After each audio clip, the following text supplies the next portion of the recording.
नृसिंहदेव भगवान की जय, प्रहलाद महाराज की जय, गो ब्रह्मानंदी हरि बोल।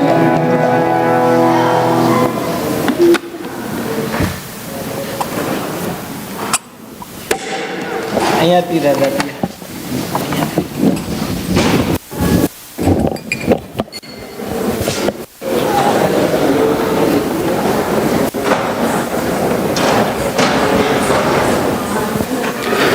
Krishna, please kindly repeat after me. Hare Krishna, Hare Krishna, Krishna Krishna, Hare Hare, Hare Rama, Hare Rama, Rama Rama, Hare Hare. Sri Harinam Sankirtan Yagna ki. Hare Krishna, welcome to all. On behalf of our temple president Premananda Mataji and our founder Acharya A.C. Bhaktivedanta Swami Srila Prabhupada, I'd like to welcome you to our Sunday feast. Anybody visiting our temple for the first time? Please raise your hand if you're visiting our temple for the first time. Welcome, Mataji. Thank you for coming. Please do stop by at our book table. You can receive a small gift from us, okay? So today is going to be a very special day. Today's class is going to be given by His Grace Gopal Haridas Prabhu. Haribol! So Gopal Hari Prabhu holds a degree from John Durham Distinguished Professorship in Ethics at the University of Aurora. He is the author of Maya in Bhagavata Purana, Human Suffering and Divine Play, published by the Oxford University Press, and serves as the editor for the Journal of Hindu Christian Studies. He has been serving as a member of ISKCON's Shastrik Advisory Council. He's completed his DPhil in Religious Studies and MSc in the Science and Religion from the University of Oxford, UK. Before studying at Oxford, he completed his bachelor's and master's degree in electrical engineering at Boise State University. Gopal Hari Prabhu is a second-generation devotee and he lives with his family in Naperville. Today's topic is going to be Yogamaya, the architect of Krishna's delights. Let us all enthusiastically welcome Prabhu. Haribol! Please move a little forward for those of you sitting in the back so that you feel, thank you, Prabhu. Thank you.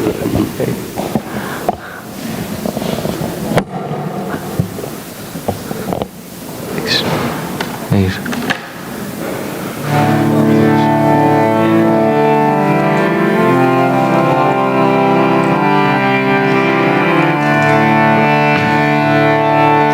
So we'll just start with one bhajan, Jai Radha Madhav. Please sing along. Jai Radha Madhava Jaya Kunja Bihare Jaya Radha Madhava Jaya Bihari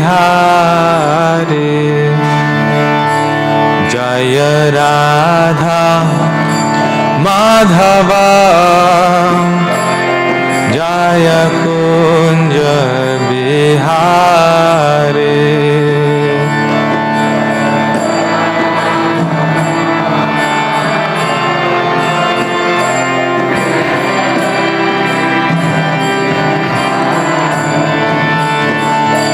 Jaya Gopi Janavalabha Jaya Girivaradhare Jaya Girivaradhare.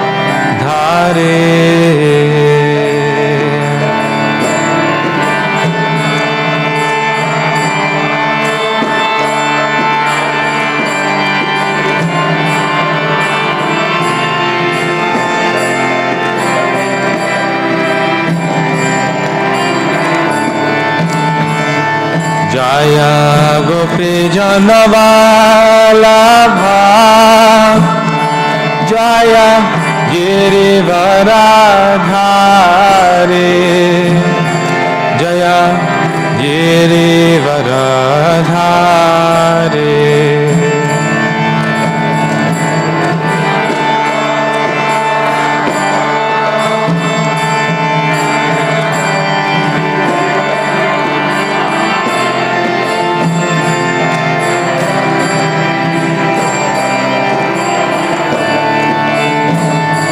Jaya Yashoda Nandana Jaya Braja Janaranjana. Everyone together loudly. Yashoda Nandana Jaya Braja Janaranjana. Jaya Yamuna Tiravanachari Jaya Kunja Bihari Yamuna Tiravanachari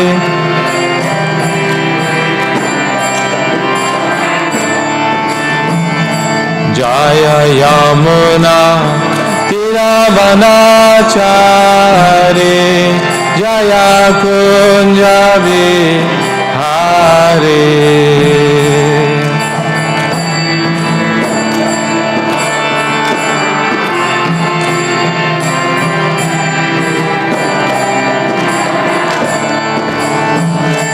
Jaya Yamuna Tiravana Chare Jaya Kunja Vihare.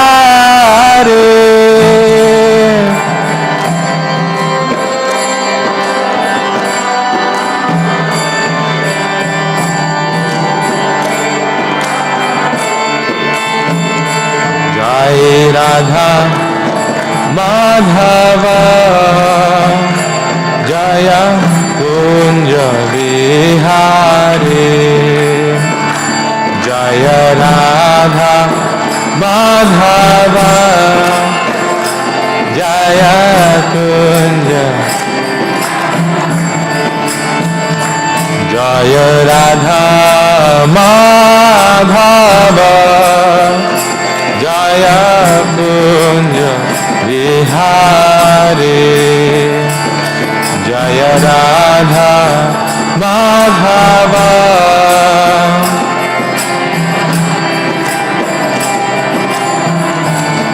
Jaya Radha Madhava Radha Madhava Radhe.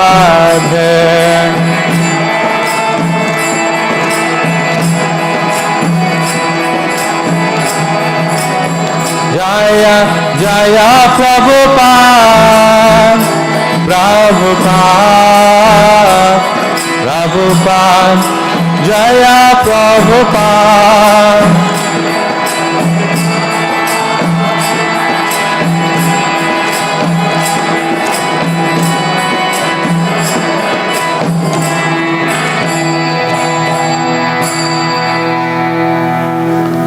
Shri Radha Madhav ki, Srila Prabhupada ki, Gaur Bhakta Vrinda ki.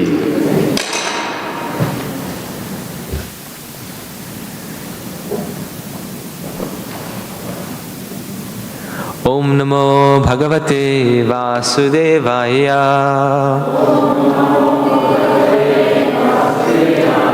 Om Namo Bhagavate Vasudevaya.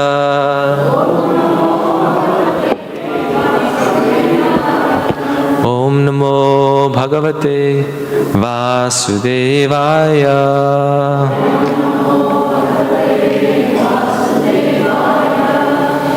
Hare Krishna, welcome everyone. Hare Krishna. It's very nice to be here. So fortunate, glad to be in Krishna's temple today. Today we are sort of anticipating the arrival of a very special month. Anyone know which special month is coming? Kartik, yes, the month of Kartik. And it's during this month that Mother Yashoda tied Krishna to a wooden grinding mortar. And very amazing pastime, very amazing incident. And in anticipation of this month, we want to see that how is it that all the residents of Vrindavan, how is it that they forget that Krishna is the Supreme Personality of Godhead, and they're able to do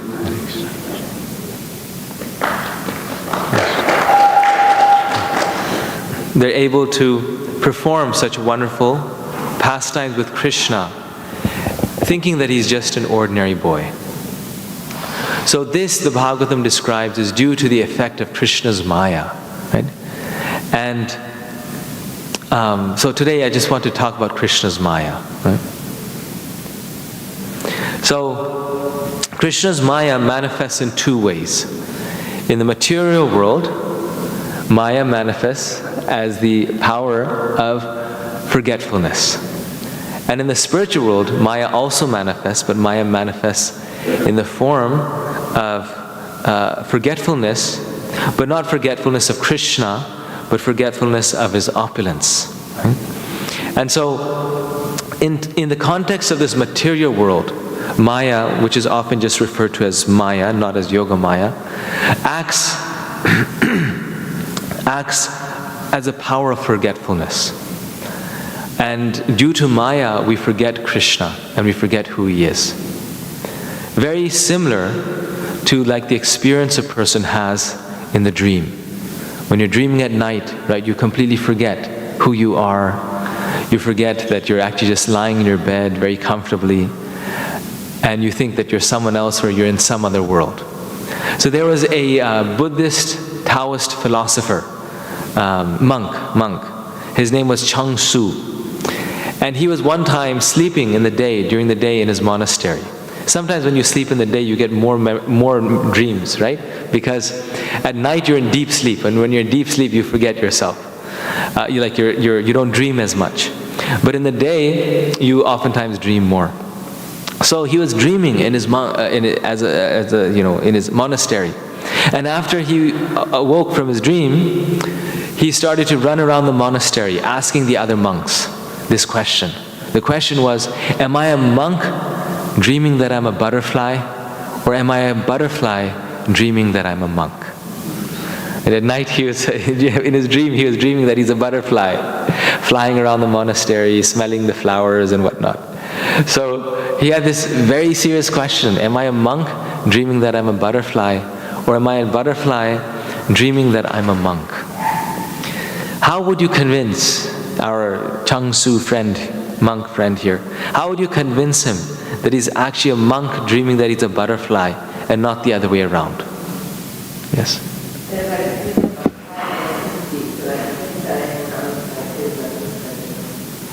Well, maybe as a butterfly, he's talking to the other butterflies and telling them that he's a butterfly. And he's having a social butterfly occasion, smelling the flowers. But yes, good answer. Maybe there's less communication there. But the thing about dreams, and this is why the Bhagavatam, all the Vedic scriptures, the most common metaphor they use to describe our condition in this world is the dream condition. Most common. The reason why they use the example of the dream is because in the dream we're fully convinced that we're there. And we do all the functions in the dream that we do in the waking state. Just like during the day I teach, I'm a professor, so I teach at the university. Sometimes at night in my dream I'm also teaching.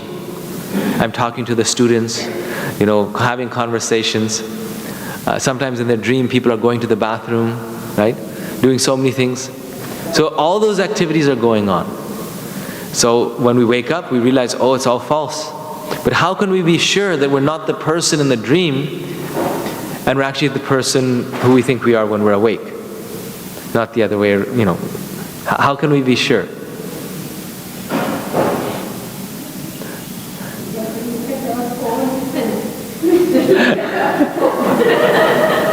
We have to check our phone.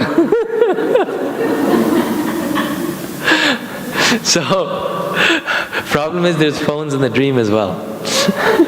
So we're checking the phone in the dream also. So this is a big problem. There's no solution to this problem. If we look at it objectively, then when we wake up in the morning, we wake up at the same spot. So there's more continuity in the waking state rather than in the dream state, right? A little more continuity. But aside from that, we cannot be sure which reality is real, because in both situations, we're convinced that we are there. In both situations, we are completely convinced that we are there. This is why in their bed, people are screaming and shouting. You've seen people, right? They'll be sleeping in their bed, like Balaram does this a lot. He'll be in the bed and he'll be saying, Sita, stop hitting me. Sita, stop hitting me. Or Sita, stop, give me this, give me this. He's actually thinking she's there, and he's like, but we see that he's just lying there in his bed, fast asleep, tucked in his, bed sheets. And actually there's no Sita there disturbing him at all. But he is completely convinced that he's there. I am completely convinced that I'm there. So this was not just a question that Chang Su asked, but it's also a question that's raised in Western philosophy. Plato, in the book Theaetetus, has Theaetetus, the disciple, asking Socrates, Socrates asking Theaetetus. Socrates asks his disciple this question: what proof could you give if anyone should ask us now, at the present moment, whether we are asleep and our thoughts are a dream, or whether we are awake and talking with each other in a waking condition. What proof could you give that at the present moment we're not sleeping right now and our conversation is not actually like, you're not hearing this class in your dream. You received the email last night in the evening that this is the topic of the class, Sunday class. So in your dream you're already hearing the class, right? How can we be sure? Fine, maybe in comparison with the waking state to the dream state, we can say, no, the waking state is more real. The dream state is less real, right? So we convince the monk, no, you're the monk because every day you wake up at the same spot, but every night you have different dreams. But this is now even a more difficult question, which is saying, how can we be sure that right now we're not in a dream? And the dreams that we have at night are simply dreams within dreams. And this is known as a dream within the dream problem. Just like you've experienced this, right? That when you're dreaming at night, you're dreaming that you're dreaming. I've had that experience. At night I'm dreaming and I'm dreaming that I'm dreaming. And then one time when I was a small child about your age, maybe younger than you, not your age, but I was dreaming that I was dreaming, and then in my dream, I was dreaming that I had to go to the bathroom. So I dreamt that I woke up from my dream and I was going to the bathroom, but I was still dreaming. And then you know what happened next. So we do it all the time. We dream within dreams. So the question is, how can we be sure that right now this is not a dream? And at night when we're dreaming, that's a dream within a dream. Modern science tells us that every person dreams every single night. And what we call a dream is a few minutes. So that's a few moments dream, and this is a 100-year dream. But once we die, then we wake up from the dream. Okay? What makes us believe that a dream is a dream? Why isn't it that we take the dream seriously? Why, we actually experience it. We actually have the experience in dreams. But what makes a dream a dream? Huh? Only mind is active extension of sleep. Yes. So, well, the senses are active because we're tasting in our dream, we're smelling in our dream, but it's in the mental world, like you're saying. It's in the mental world. But as far as the experience, the user experience, when we dream at night, we might be riding on a white horse, going, having a great castle, and in our dream we lose it, and then we wake up realizing that we lost everything. So when we wake up in the morning, why don't we cry for what we had? Like, why is it that we're like, okay, fine, it was a dream. I was going to lose it anyway. What makes a dream a dream? You know. What's the basic core tenet of our philosophy?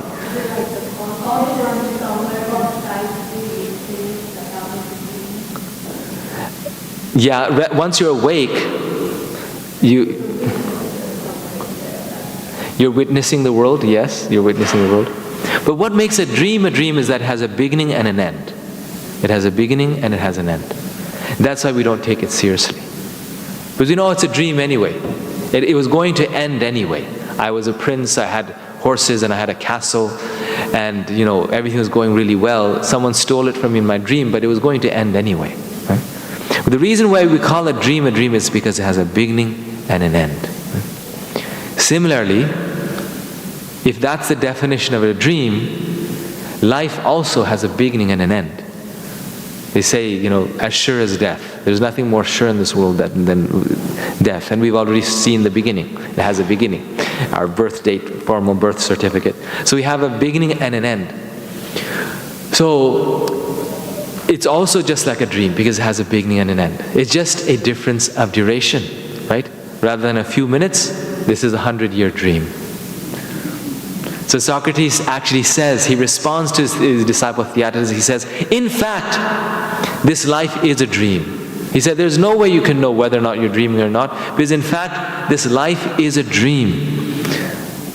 And he said, only a few people are awake, and that is a few philosophers like himself, because they know that they're dreaming, so at least they're partly awake, right? But he said, everyone in this world is dreaming, and our sleep at night are dreams within dreams.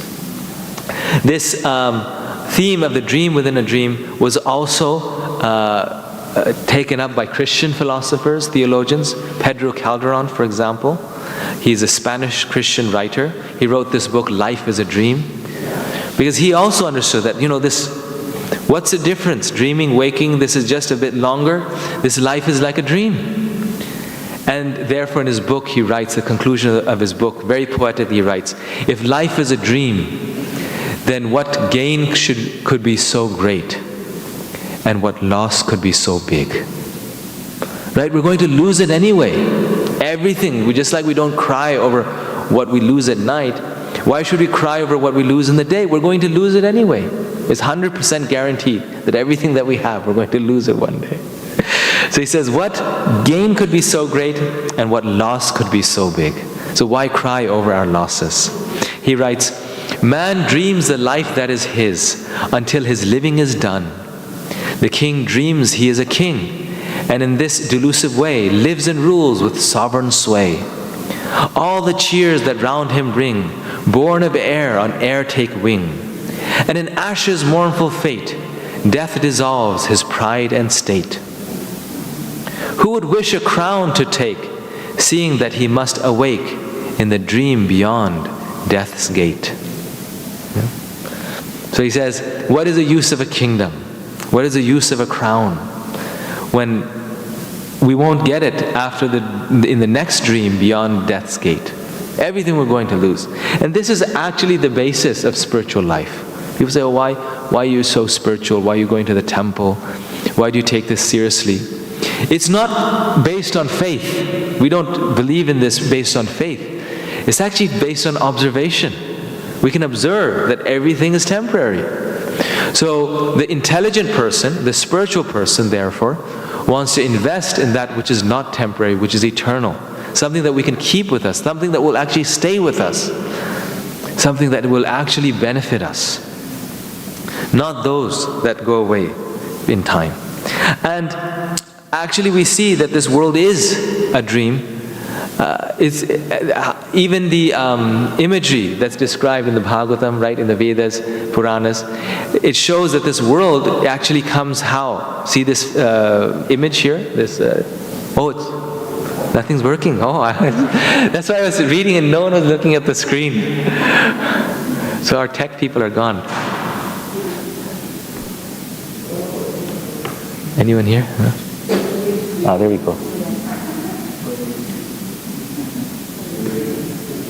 My computer is alive. There we go. Okay. Okay, so this was the great verse that I read here from Pedro Calderon. And then this is Mahavishnu, right? And how is this world described? How is it manifest? It's his dream. Yeah, literally, he's in yoga nidra, mystic slumber. And in the real world, Krishna's awake. In the spiritual world, Krishna's awake. He's playing there, all these things. But when he comes to the material world, he lies down in a mystic slumber. And it's described from the pores of his body, all these universes emanate. It's literally the dream world of God. It's a temporary world that has a beginning and an end. It's the world that's the dream world of God, and we participate in that dream. We are, doctors and lawyers and engineers in the dream of Krishna. And all of these universes, so many universes he's manifested, simply so that we can play in this dream world. We can play our cards and become great people. But ultimately, we have to wake up. Right? So, when someone is dreaming and they're crying and screaming in their dream, let's say Sita and Balaram I was mentioning. Yeah, sometimes it happens. Balaram is crying in his dream. Sita, stop, don't slap me, baby. And then Sita in her dreams, like, Balaram, leave me alone, Balaram, leave me alone. So let's say they're both very anxious and very disturbed, and they're crying in their dream. Someone is very anxious, they're being chased by a tiger. What's the easiest way to solve their problem? How do you solve their problem? You wake them up. If you just shake them and wake them up, all their problems are solved. Every single one, from beginning to end. Like you don't have to go in the dream world and counsel them and, give them some aspirin or, give them something. No, you just have to shake them. And if you shake them and wake them up, they awaken. It's like, oh, okay, all the problems are solved. Everything is gone. In the same way, we are dreaming in this material world. And this is why Krishna consciousness is the most philanthropic work.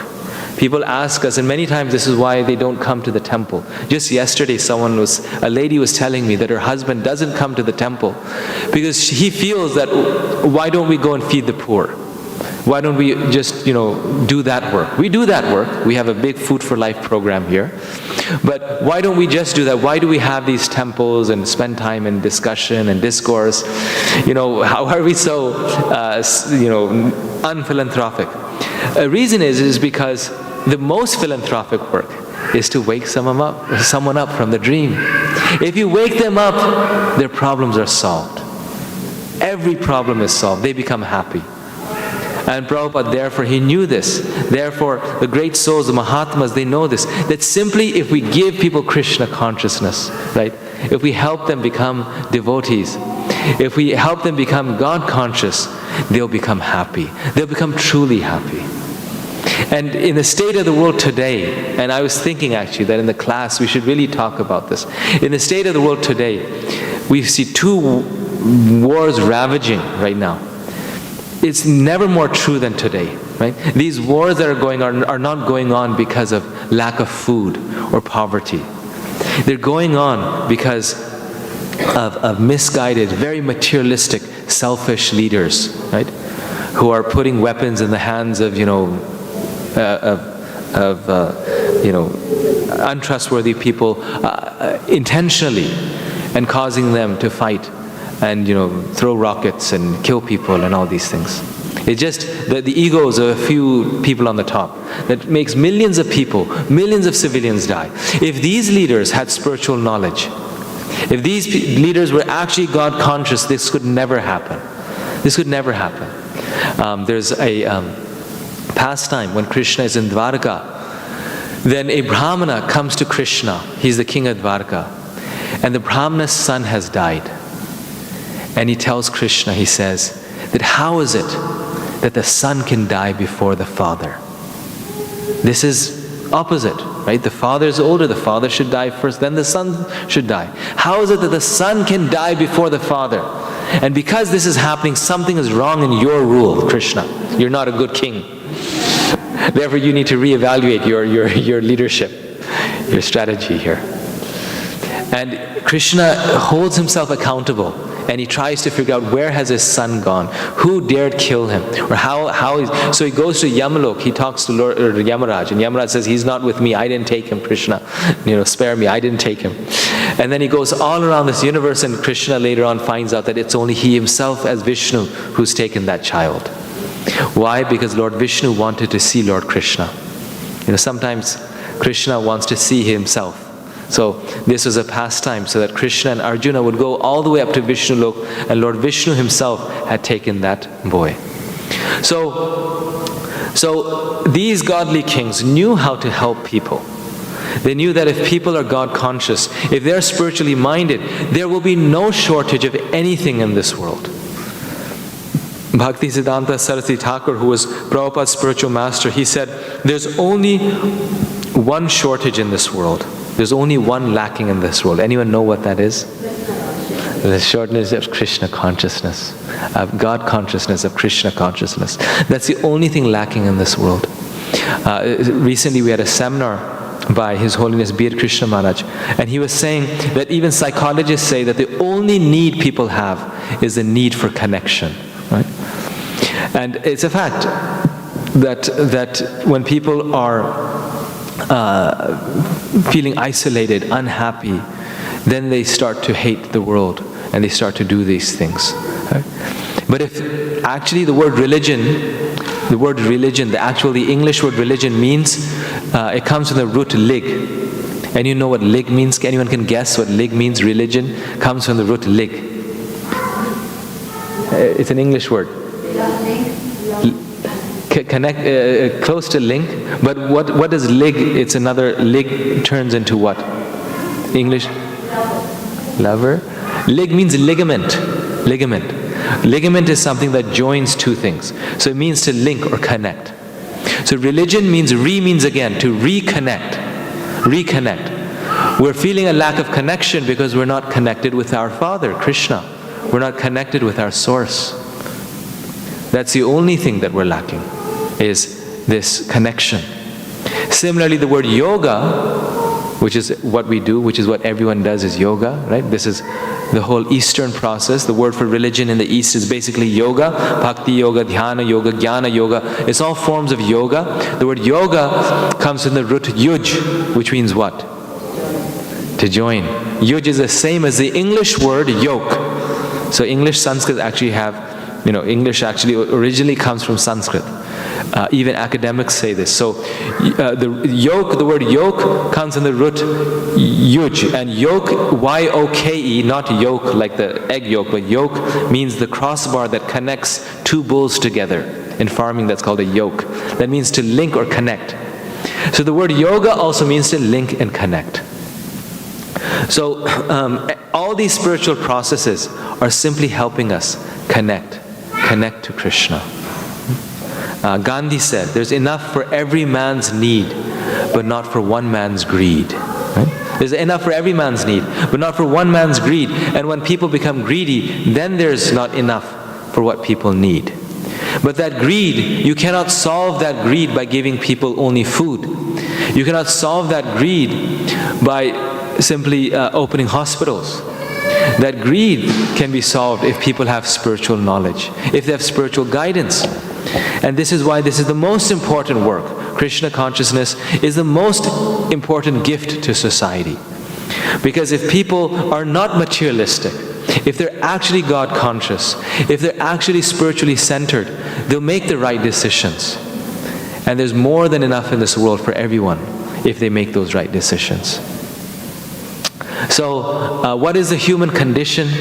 The most common metaphor to describe the human condition is the dream state. The human condition is one of a person in a dream state, where we are pursuing dreamlike material things. Therefore, the Vedas and Upanishads, all throughout the Vedas, when they say come to spiritual life, they say wake up. Therefore, the most common metaphor is waking up. Spiritual life is tamasi ma jyotir gamaya. Do not stay in the darkness. Come to the light. Utishta, get up. Jagrata, awaken. So, Krishna is telling us, he's inviting us in the Bhagavad Gita to wake up, to not keep sleeping, to not sleep in this world of Maya.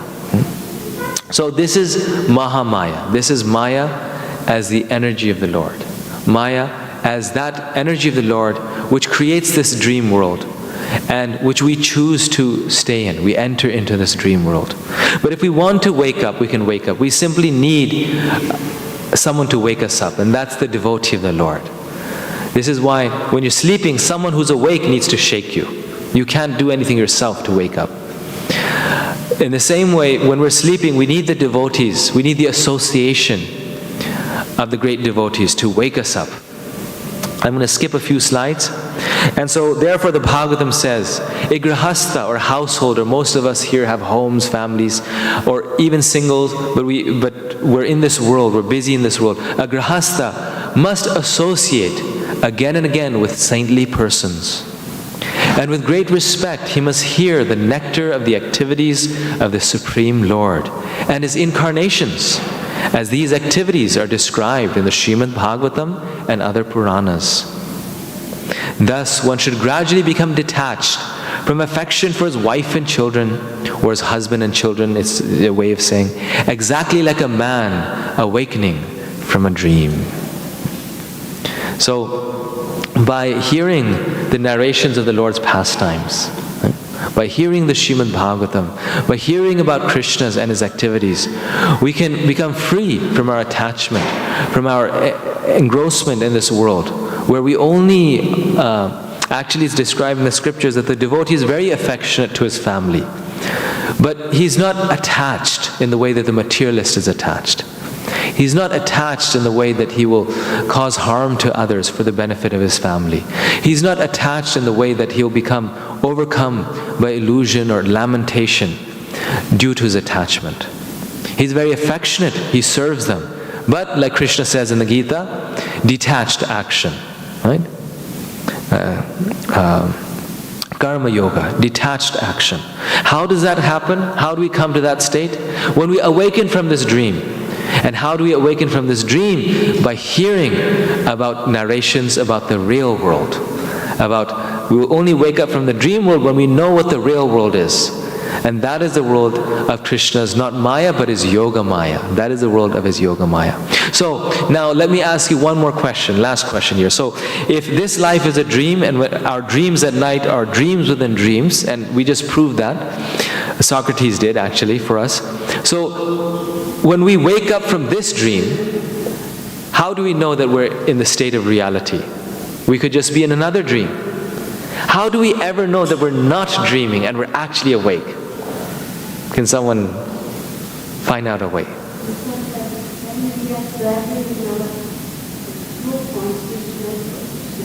Yes. Very nice. So we're serving in our true constitutional position as a servant of the Lord. Very nice.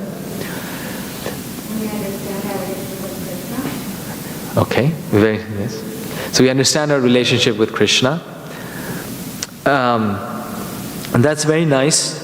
And that's true. I mean, that's you've given the answer. But still, maybe, how can we be sure that we are in the right state of mind and that Krishna is the Supreme Personality of Godhead and we're, actually awoken? Because detachment for everyone, compassion. Same time. Compassion and detachment. Very nice.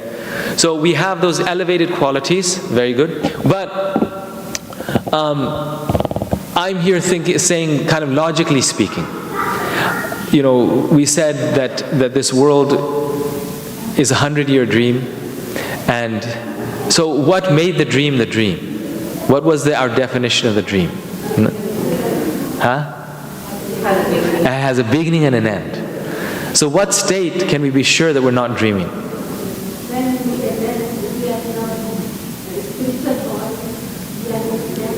We are eternal. There is no end, right? Mataji is a PhD, so she figures this out very clearly. And it's her birthday yesterday also. Haribo. Yes. So when we come to a state that has no end, it's eternal, then we know, even if it's a dream, that's all we know. So that dream is reality. Then that state cannot be a dream, because the very definition of a dream is it has a beginning and an end. So if it has no end, if it's eternal, then regardless if it's a dream or it's not, that is the world. That's our eternal world. And so an eternal dream is actually reality, right? If that's our eternal position, then that is our reality. And that is actually our constitutional position. Our eternal position is us being servants of God, loving servants of God. So the real world is eternal. And that is the eternal condition of the devotee. So Maya refers not just to the human condition, but also to the divine condition. Maya, actually in its most broadest sense, the word Maya itself comes from the root ma. Anyone know what the word ma means?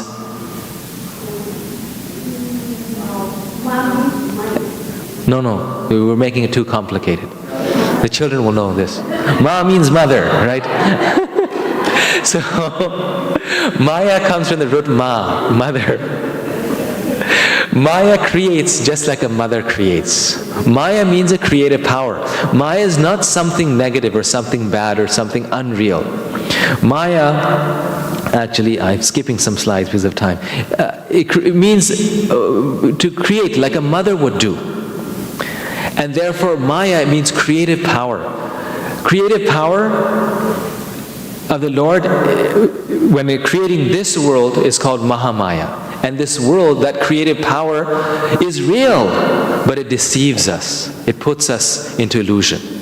Because this world is deceptive. Because Maya, as a mother in this world, is teaching us. She's sort of, it's a time of disciplining. Right? Our mother is very kind to us, but at times she also chastises us. Right? So, in this world, she's a teacher mother. She's the souls in this world. All of us in this world have come because we wanted to. We misused our independence. We wanted to do the wrong things. We lust, anger, and greed. These are the things of this world. They have no place in the spiritual world. But Maya as mother in the spiritual world is the divine condition. Maya as Yoga Maya doesn't hide Krishna, doesn't put us in deception, but rather it reveals Krishna's actual nature. Through Yoga Maya, Krishna and the devotees connect very intimately. Yoga Maya makes all the arrangements for Krishna's pastimes. And one of the arrangements that she makes is that she allows the devotee to forget the opulence of the Lord. She allows the devotee to forget his greatness so that they can love him in that exchange of love. So they can love him very closely, very deeply, very affectionately. Because if a devotee remembers how powerful God is, then how can that intimacy happen? How can they actually take care of the Lord? Krishna wants to be pampered and flattered, just like we do.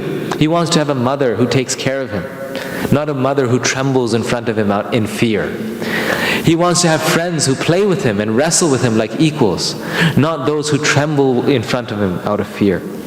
And so due to Yoga Maya, Krishna's mother Devaki forgets Krishna's unlimited power.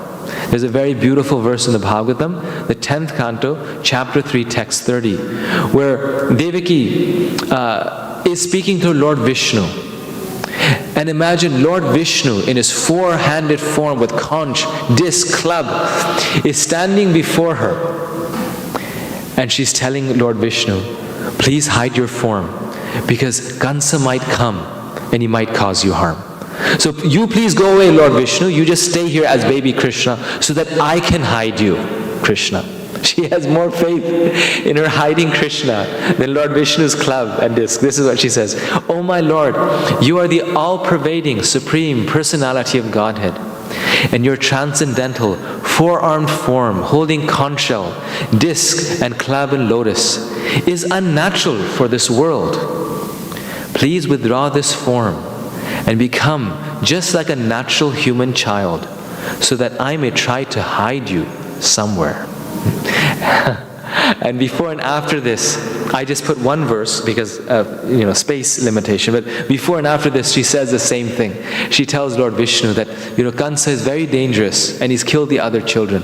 So Lord Vishnu, just for your own protection, please disappear so that we can hide you from him. How is it possible? Devaki and Vasudeva were such exalted devotees of the Lord that Krishna comes as their little child. In their previous life, they were Prishni and Sutapa. And for 12,000 years, they meditated upon the Lord.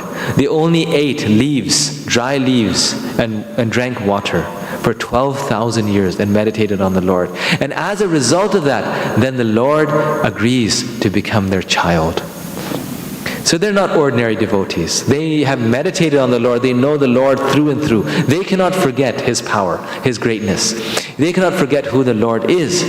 But they're able to forget because Krishna puts His Yoga Maya potency over them. Similarly, Mother Yashoda, she is even more exalted.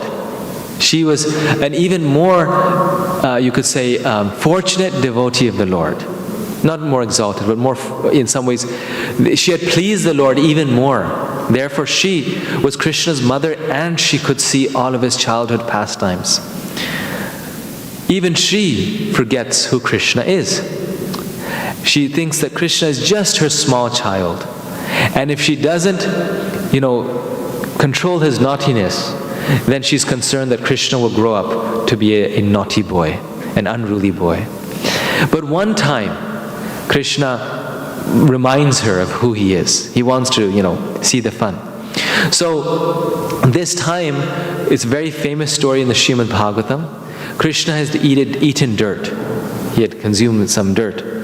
And his friends, Balaram and his friends, were tattling on him. They went to Mother Yashoda and they said, Krishna has eaten dirt. And this is very not good. If you eat too much dirt, you can get very sick. So Mother Yashoda is very angry, very concerned.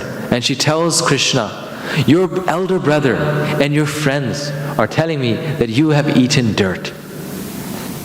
And Krishna says, Mother, I have not eaten dirt. These friends of me are just jealous of me. Why? Because today I won the game in ball. And so now they want to get back at me by putting me in trouble. They say children do this. I once did this with my older brother. I made a false complaint to the school because he would never get in trouble. So one time I wanted to get him in trouble. So I got him in trouble. I would get in trouble all the time. But he was a very good boy. So children do this, right? He said, they're telling false stories because they want to get back to me. So what does Mother Yashoda respond? If you have not eaten dirt, then do what? Open your mouth and let me see inside. If indeed you have eaten dirt. So Krishna says, no problem, opens up. And Mother Yashoda looks inside. And when she looks inside, what does she see? She sees a lot of dirt. Right? She sees many, many universes, the whole universes, the planets, all the Brahmandas, the sun, the moon, the stars. And she also sees herself looking at Krishna, looking within his mouth. Within Krishna's mouth and belly, she sees the entire universe. And when she sees this, she's so shocked. She starts to shake, she falls over. But before she does, she says these words. This is her words. Mother Yashoda is saying, it is by the influence of the Supreme Lord's Maya that I am wrongly thinking that Nanda Maharaj is my husband, that Krishna is my son, and that because I am the queen of Nanda Maharaj, all the wealth of the cows and calves are my possessions, and all the cowherd men and their wives are my subjects. Actually, I also am eternally subordinate to the Supreme Lord. He is my ultimate shelter. So for a few moments, Mother Yashoda realizes that Krishna is God and not just her most beloved son. Day and night she can think of nothing other than Krishna. Her love for Krishna is unlimited, but she doesn't think of him as God. And at this moment then she thinks of him as God. Now when she starts thinking of Krishna as God, Krishna becomes very worried. He becomes concerned. Because if Mother Yashoda thinks that he's God, then all the fun is over. Right? He can't steal butter anymore. And get punished. If he steals butter, and Mother Yashoda knows that he's God, she'll offer her respects to him and say, please steal as much butter as you want. Right? If she knows that he's God, then she won't worry about that he hasn't eaten his food, or she won't be in anxiety when the demons attack him. He wants to play these pastimes of love, because this is true rasa, this is bliss. Krishna is Satchit and Ananda. He is eternal, he is full of knowledge, but not just these two things, but he is full of bliss. This is why God must be a person. Because if he's impersonal, there's no bliss. There's only knowledge and eternality, but no bliss. Bliss means relationship. Bliss means love, and love means two. If you have one, then there's no love. So he becomes very worried, and then as soon as she's thinking of this, Krishna is described once again, puts his Yogamaya potency over Mother Yashoda. So once again she forgets that Krishna is God. She once again forgets that Krishna is God, and she thinks Krishna is just her small child. Now, the question here is, that I have for all of you, is why does Krishna keep Mother Yashoda perpetually in illusion? Is that a nice thing to do? And how can that be the waking state? That means she's also in a dream. Is Krishna keeping Mother Yashoda an illusion all the time? That's their rasas. That's how they love. Yes, very good.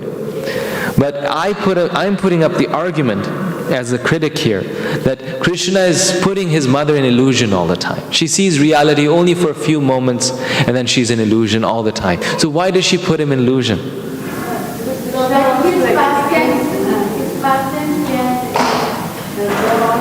Okay, so that his pastimes can go on, but still that's for himself.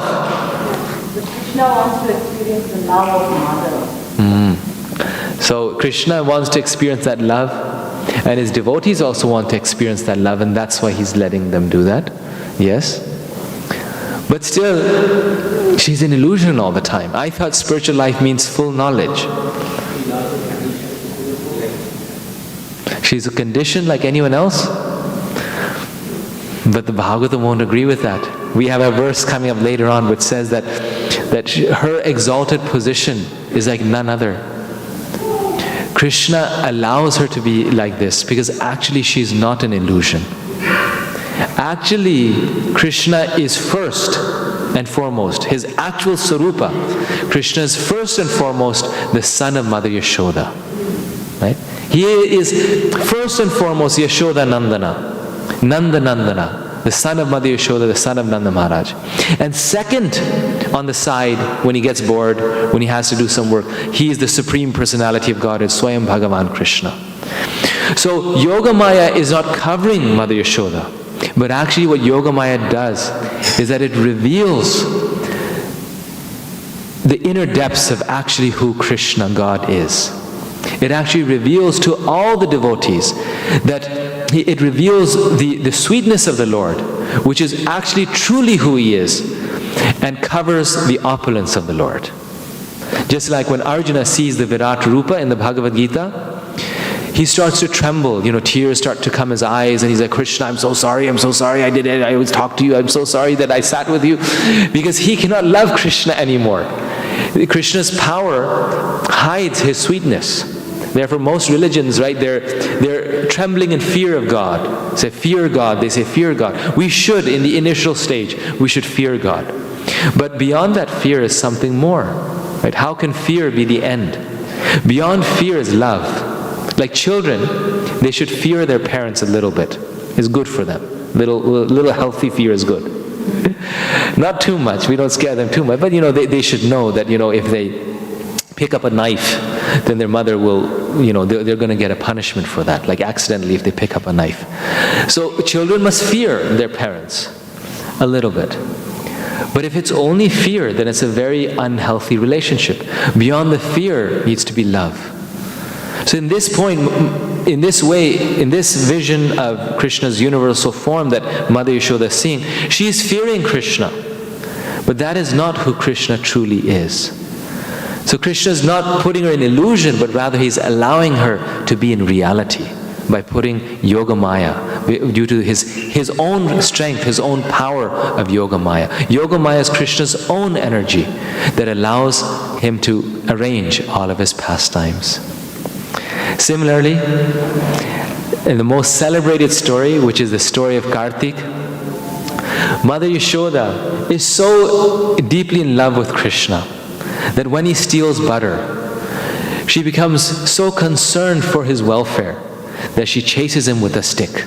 Right? Now, I was mentioning that how if she knows that Krishna is God, if he steals butter, then all the fun is gone. So she steals the butter, he steals the butter, and she chases him with a stick. And Vishwanath Chakravarti Thakur describes that how fear personified, the person whom the whole world fears, is running in fear of Mother Yashoda's 2 feet stick, her little stick. Right? The Lord of all lords, the creator of this world, is trembling, and he's actually feeling these emotions. He's not just playing a game. He's actually feeling that that Mother Yashoda is his mother, and he's afraid of her stick. Mother Yashoda, very notably, never uses the stick. She shows the stick, But then once she catches Krishna, she throws the stick away. Because she thinks that if I actually beat this child, it won't be good. He'll run away from home. And that's not my purpose. I want him to be a good child and stay at home. So she chases Krishna. But then again, Krishna, to show the world that he's not an ordinary child, he also shows his mystic power always. So when she catches Krishna, she throws away the stick, but she thinks that if I scare him by being angry with him, he'll run away. So I need a way to discipline him, but also keep him. So do both things. So the best way to do this is, rather than chastising him, tie him up, because then he can't run away, but he's also going to learn his lesson. So she takes a wooden grinding mortar and she ties Krishna up. But when she's trying to tie him, what happens? This rope is always 2 fingers too short. Always 2 fingers too short. And how is that possible? The amazing thing is that Mother Yashoda's arms are reaching around Krishna. Right? Her arms reach around Krishna, but the rope does not reach around Krishna. And then she adds more rope, and more rope, and more rope. And every time, it's 2 fingers too short. In fact, the Bhagavatam describes that she collects all the rope in her household and ties it all together. Finally, it's like all the other ladies in the village, they notice the fun was going on, they join in, they bring rope from, and they start tying it up. The coward boys kind of join the thing. It's like this rope tying contest. And she brought all the rope in the house, and it's very significant in the case of Nanda Maharaj, because it's described that he had 1 million cows. And when you have so many cows, they're all tied up with rope. So he had no shortage of rope. Like, rope was a lot of rope. And all of that rope she tied up. Finally, she was sweating. The flowers in her hair were falling. She was about to faint. And at that point, Krishna, seeing that Mother Yashoda had made so much effort for him, seeing that Mother Yashoda was now almost fainting, he becomes merciful, and she lets Mother Yashoda tie him. And when she ties him, then she has not done something that is ordinary. Her tying him was very significant, because who can tie the Supreme Personality of Godhead? Vishwanath Chakravarti Thakur again says that the person who ties this entire world, binds this entire world in this cycle of birth and death, by the gunas. Guna literally means rope. We're all, tied up by the gunas.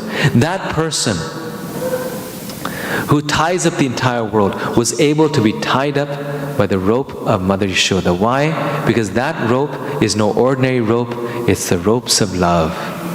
So this verse here, and we'll end with this, neither Lord Brahma, nor Lord Shiva, nor even the goddess of fortune, who is always the better half of the Supreme Lord, can obtain from the Supreme Personality of Godhead, the deliverer from this material world, such mercy as received by Mother Yashoda.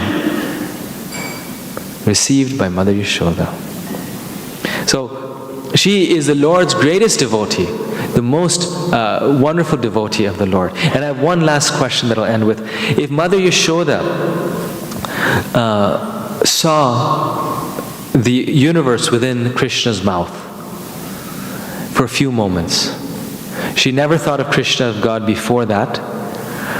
And then right after that, Krishna puts Yogamaya on her and she forgets.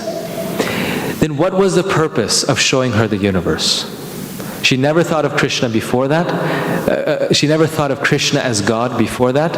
And she never thought of him as God after that. So what was the purpose in, making her see the universe within his mouth?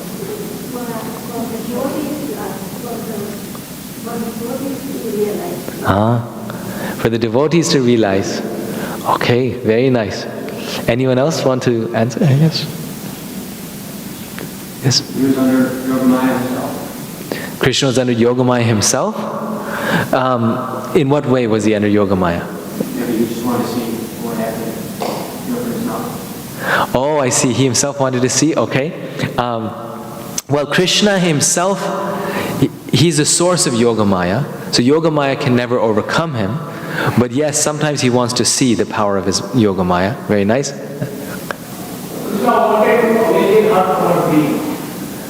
Krishna wanted to awaken her from her dream. So actually the reason is, like all of you are saying in different ways, that Krishna wanted to show the world that although he becomes a child, he is no ordinary child. He's no ordinary child. And through all of these pastimes, the pastime of Krishna opening up his mouth, the pastime of Krishna being tied by Mother Yashoda, we should never think that Krishna is a mere human being. You know, he's just like any child, that God coming in human form, having a human body of flesh and blood. No, Krishna's body is transcendental, it is spiritual. All of his pastimes are completely transcendental. And as we were mentioning, that his person as a child of Mother Yashoda is reality. It's the most deepest, truest form of reality. So Krishna actually, when he puts Yoga Maya on her, he's putting her in somewhat of a dream state. And when he removes it, and when he puts Yoga Maya back on her, then Yoga Maya allows her to come back to the spiritual world, Vrindavan Dham, which is the reality, which is the place where each one of us should one day awaken to. We started with this point that how all of us are in the dream state.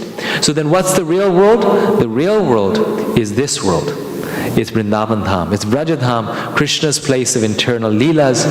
And spiritual life simply means Utishta, Tamasima Jyotirgama. Spiritual life means to wake up. We've forgotten this world where there's no suffering, no misery. We've forgotten our relationship with Krishna. And by this process of chanting the Hare Krishna Mahamantra, by this process of hearing Krishna's pastimes, one day very easily we can wake up and attain Krishna's abode. Shri Damodara ki, Yashoda Damodara ki. Thank you.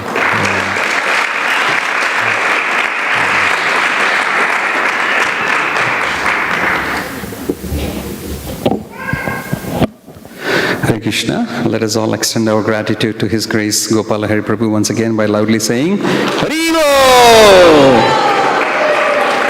So you're all ready to welcome Krishna in the form of Damodar and Kartik Mas? Yes. Haribo! Yes. So our Sunday feast is possible by the generous sponsorship by our congregation devotees. So the whole festival that we put down for Sunday, the prasadam, is all by the generous sponsorship of devotees. Today we have a couple of families who are sponsoring. We actually have two levels of sponsorship. One is the Sunday whole program sponsorship, meaning including Rajbhog, evening Sunday feast and everything. And the second level is the Sunday feast that we serve for the devotees, right?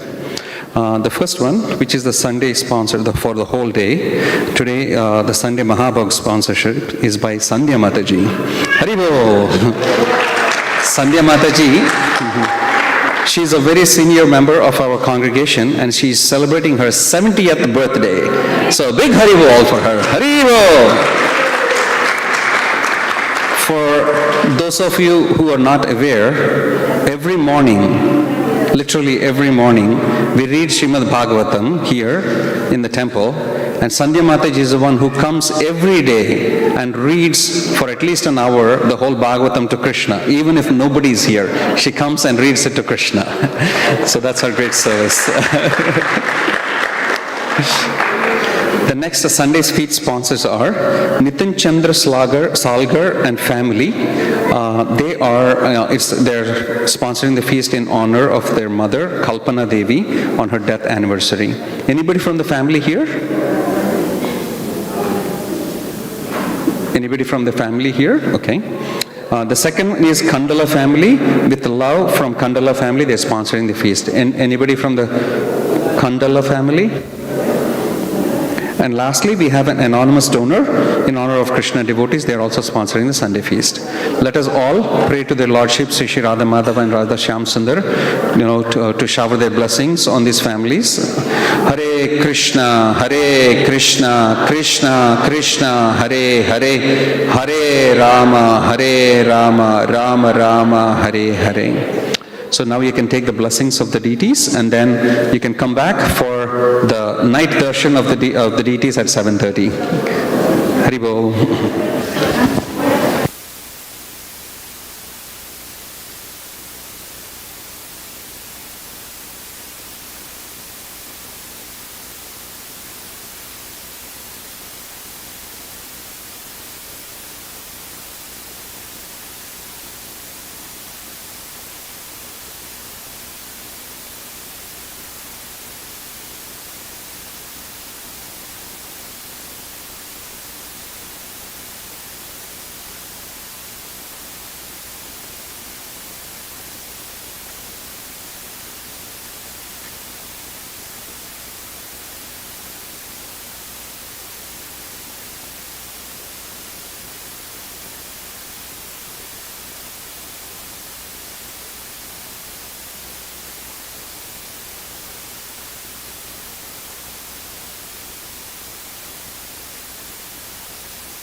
Krishna Krishna Hare Hare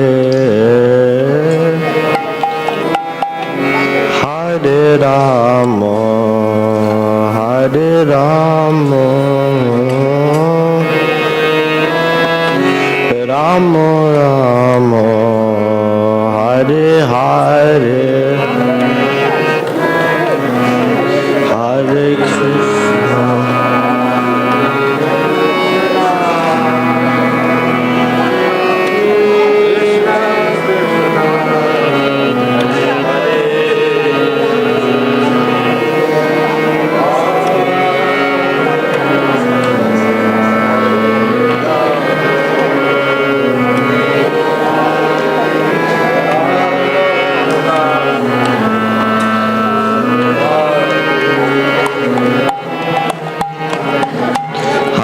Krishna Hare Krishna Krishna Krishna Hare Hare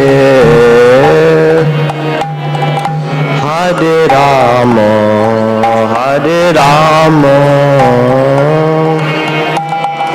Rama Rama Hare Hare Hare Krishna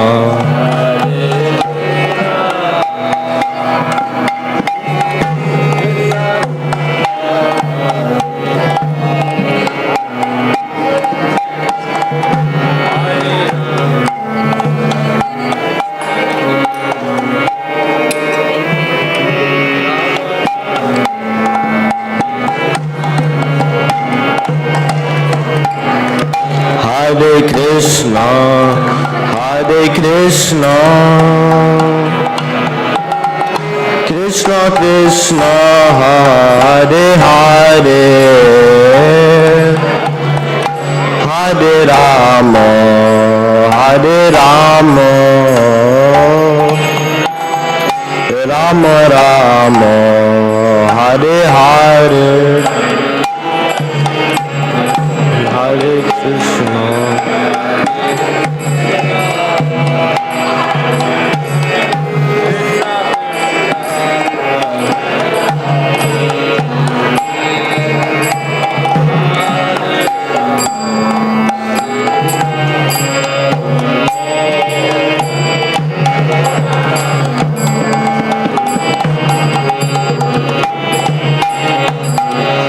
Hare Krishna, Hare Krishna, Krishna Krishna, Hare Hare, Hare Rama, Hare Rama, Rama Rama, Hare Hare. Hare Krishna, Hare Krishna, Krishna Krishna, Hare Hare, Hare Rama, Hare Rama, Rama Rama.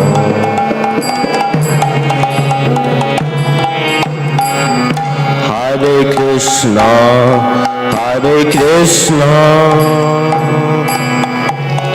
Krishna Krishna, Hare Hare, Hare Rama, Hare Rama, Rama Rama, Hare Hare. Hare Krishna, Hare Krishna, Krishna Krishna, Hare Hare, Hare Rama.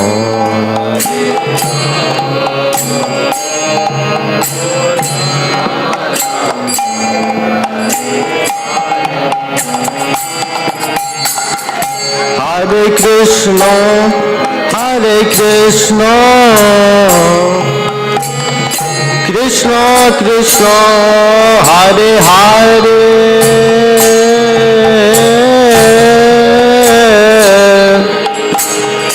Hare Rama, Hare Rama, Rama Rama, Hare Hare.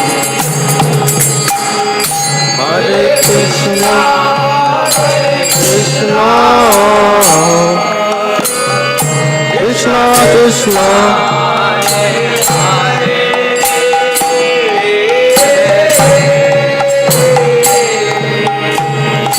Hare Rama, Hare Rama, Rama Rama, Hare Hare. Hare Krishna, Hare Krishna, Krishna Krishna, Hare Hare,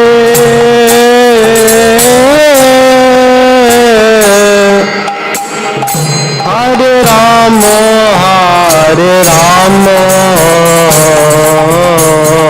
Rama Rama, Hare Hare. Hare Krishna, Krishna, Krishna Krishna, Hare Hare.